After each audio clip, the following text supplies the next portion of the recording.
These people had one thing in common. They knew they had it in themselves. They knew they could be something beyond where they were.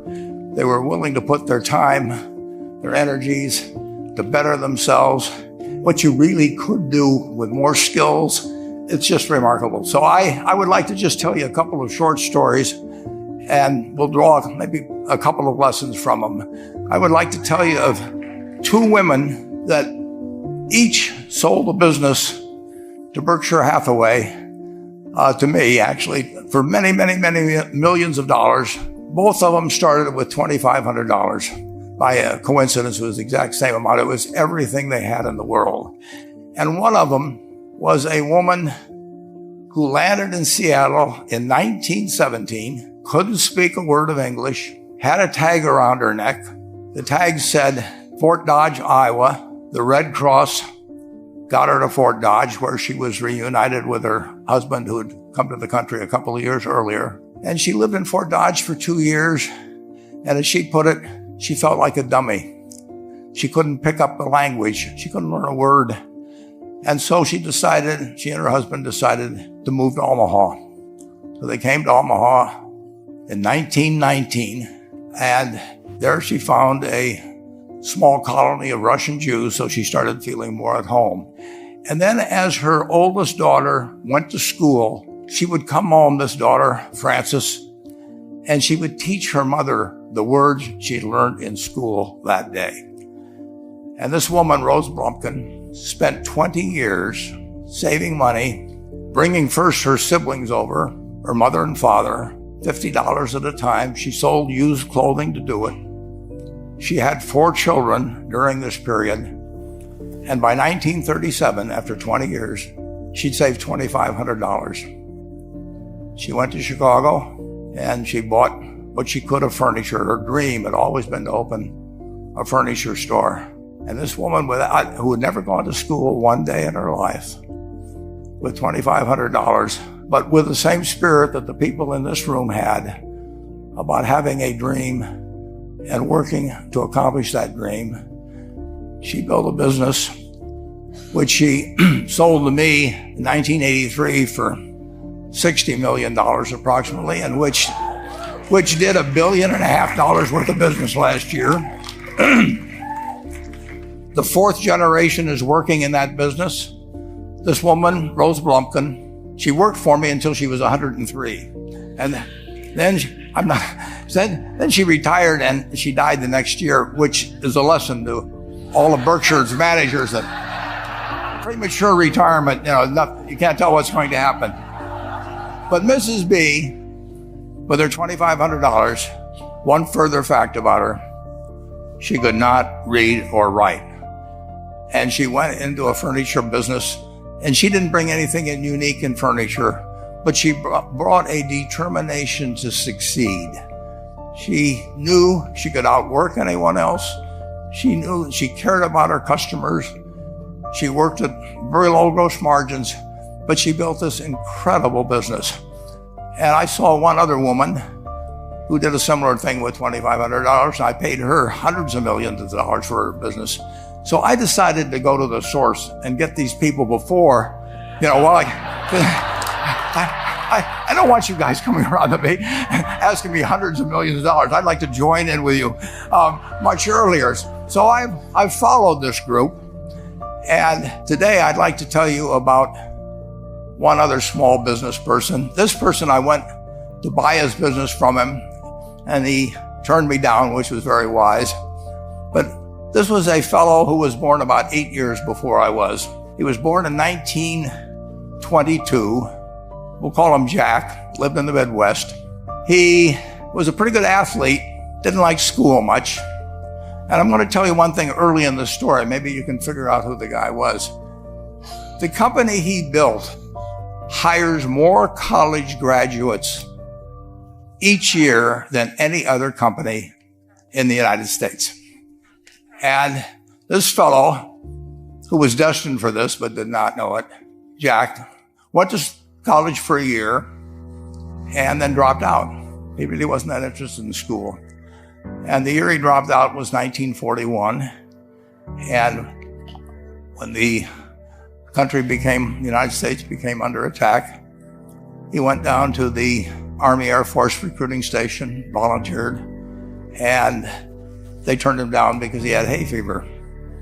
So he went over to the Navy and again volunteered, and they took him. They put him on an aircraft carrier. He flew small fighter planes during World War II, got 2 distinguished flying crosses from the Navy, and then he came back to the Midwest.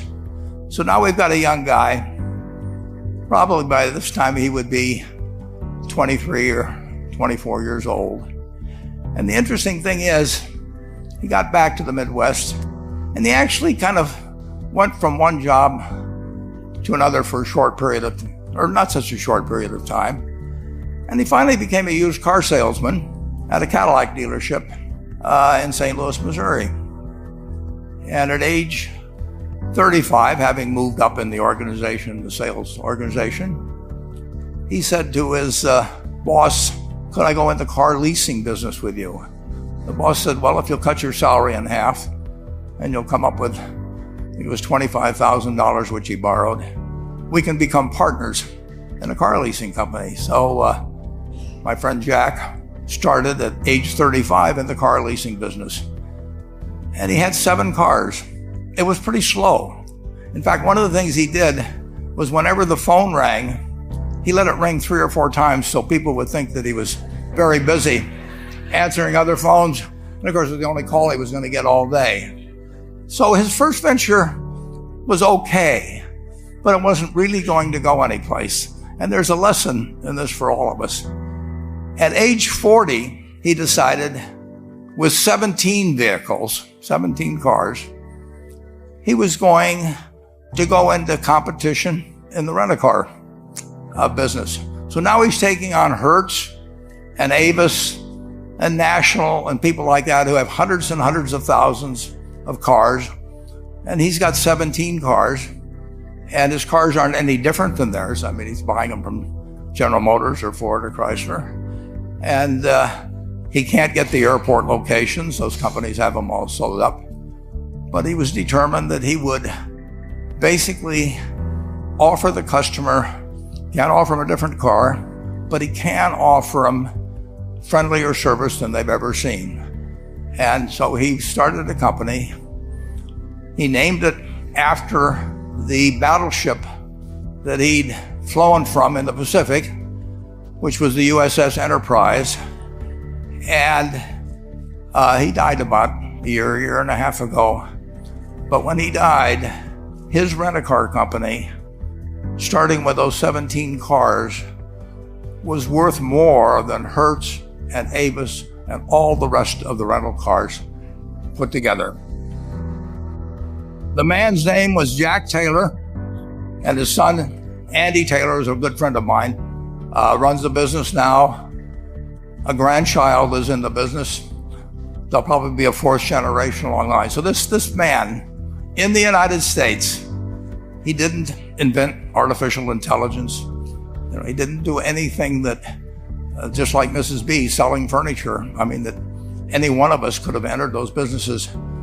But he lived by the creed, basically, of delighting his customers and working with people and establishing the relationship with them so that they in turn would want to delight the customers. He couldn't go out there and take care of every rental car possibility, but he learned how to project himself and his attitude toward his fellow man and his desire, to make a friend out of every customer.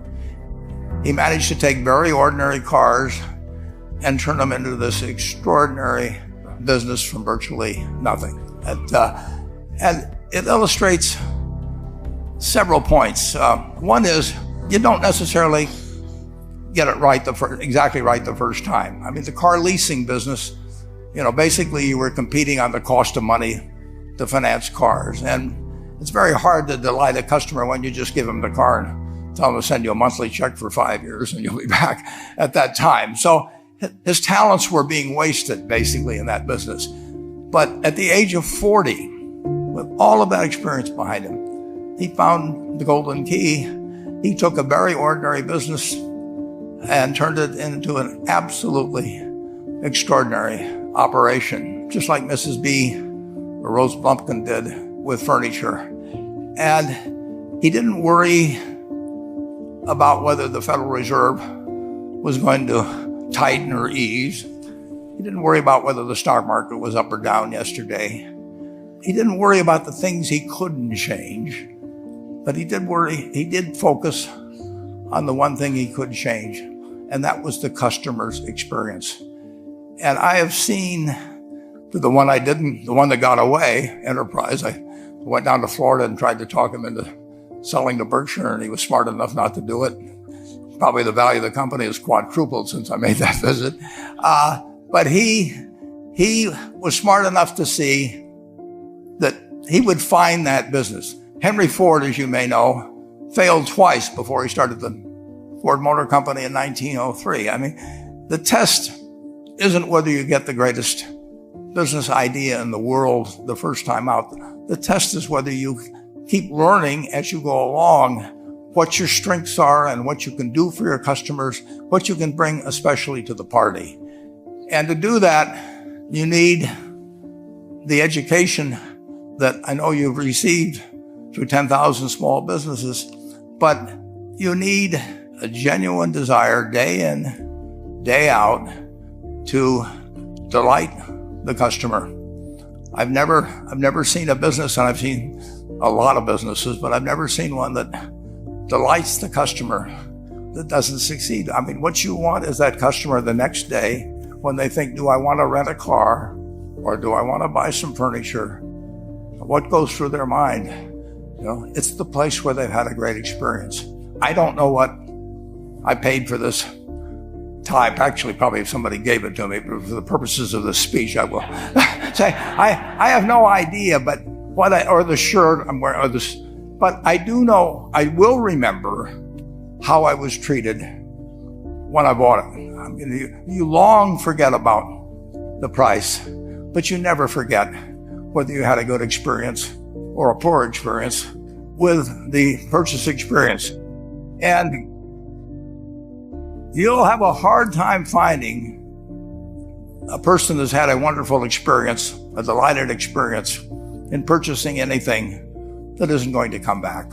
And similarly, if the memory is of rudeness, indifference, whatever it may be, they're never going to come back. And as a small business owner, and as you grow, you have to not only be able to project that interest in people's well-being, in delighting them yourself, but you have to do it through other people.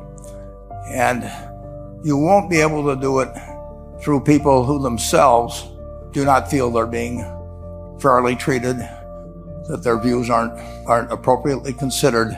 So you really do have to learn to multiply yourself through other people. And I advise the young people that come to Omaha. We have a number of classes. The key is to, certainly in terms of your personal life, the most important decision you'll make is the spouse that most of you will likely have.